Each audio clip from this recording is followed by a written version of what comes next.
In the big, ugly bill, there were a lot of changes to SNAP. SNAP was cut by almost $200 billion.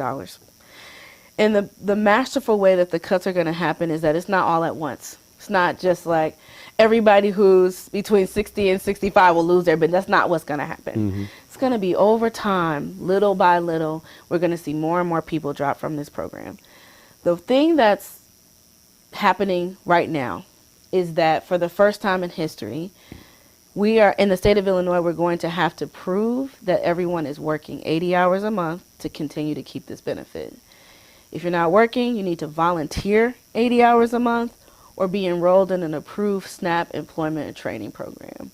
Why does this matter? For some people, they'll say, good, everybody should be working to receive this benefit. But what it is not so much that you have to work. That was always a rule. It's about having to report that you're working. That extra step of reporting is extra paperwork. Extra loophole that somebody has to now get through. It's a barrier to keep people enrolled. And so now we're creating more work for people we know are already struggling to keep and make ends meet, to now have to prove that they're working or volunteering. So the reason why this is so important is that you can only be unemployed in the system for 3 months every 3 years.